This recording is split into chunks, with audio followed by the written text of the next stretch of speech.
राधे कृष्ण दोस्तों। भागवतिक मार्ग में चलते हुए प्रतिकूल परिस्थिति आती है मित्रों, तब हम बड़ी आशा से भगवान को पुकारने लगते हैं कि वो कुछ लीला करे और सारे विघ्न मिटा दे। परंतु वो विघ्न अंत तक नहीं मिटते मित्रों। ऐसे में हमें भगवान से भी आशा नहीं रखनी है। तो किससे आशा रखनी है, किसको पकड़ना है? तो हमें भगवान नाम को जोर से पकड़ लेना है, नाम से आशा रखना है। जो हमें गुरु मंत्र मिला है उसी में आसक्त रहना है, तभी प्रभु पीछे डोलेंगे। वरना उनके पीछे डोले और नाम को छोड़ दे तो ये बड़े लीला बिहारी है मित्रों। ऐसी लीला करेंगे कि हृदय पीड़ित हो जाता है। केवल गुरु मंत्र के जरिए प्रभु को हमें अपने सानिध्य में रखना है। नाम को स्वप्न में भी नहीं छोड़ना है, निरंतर रटना है। अब आप स्वयं देखिए, सब छोड़ छाड़ के भक्तजन प्रभु के आगे पीछे करने लगते हैं। देखिए आप स्वयं वैष्णवों को, पर फिर भी उनको इतनी पीड़ा झेलनी पड़ती है कि क्या ही बात करें। अब उदाहरण देखिए, श्री संप्रदाय के संस्थापक महाप्रभु जी श्री रामानुजाचार्य जी को एक दुष्ट पापी राजा ने बुलवाया तर्क के लिए। तो उनके शिष्य बहुत बड़े संत थे, महाप्रभु थे वो थे श्री कुरेशा जी और श्री महापूर्ण जी। उन्होंने बताया कि महाप्रभु जी वो आपकी हत्या करना चाहते हैं, इसलिए आपको राजदरबार में बुलाया गया है। अब इसलिए राजदरबार में अब हम दोनों जाएंगे, आप नहीं जाएंगे। तो वो दोनों चले गए। तो उस दुष्ट राजा ने उन दोनों महापुरुषों की आंखें ही निकलवाई।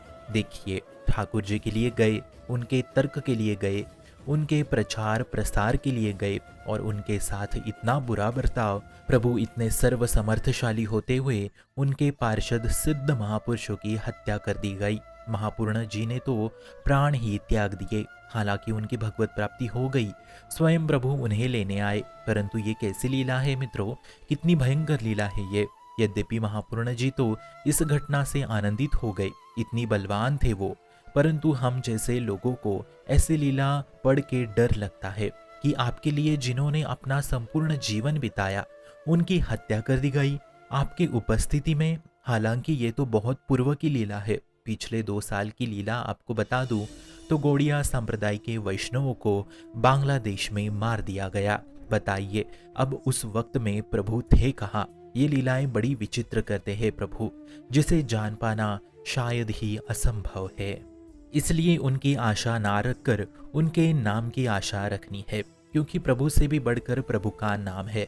अब ऐसी विचित्र लीला से अच्छा है कि हम उनके नाम में मग्न रहे। नाम हर समय साथ रहता है, नाम आपका मंगल ही मंगल करता है, और जहाँ निरंतर नाम है वहाँ प्रभु को आना ही पड़ता है। सुमेध भवन सुख पावनु, अपने बस करी राखे रामू। इसलिए इतनी ही कोशिश करे कि नाम में निरंतरता कैसे लाए, नाम का भरोसा रखे, नाम का ध्यान करे, नाम को लाड़ लड़ावे, क्योंकि ऐसी लीलाएं हृदय को चीर करके रख देती है, जिनका उत्तर किसी के पास नहीं होता। अब विचित्र लीला तो लीला, ऊपर से कलयुगी माया। अब किनसे लड़े, इसलिए निरंतर नाम में रहे। प्रभु तो बहुत चंचल है, ये लाडली के सामने ही सभ्य बन के रहते हैं, ये लाडली के ही शासन में रहते हैं, नहीं तो ऐसी विचित्र लीला करके मजे लेते रहते हैं। इसलिए गोरे चरणारविंद का आश्रय भी अवश्य आवश्यक है।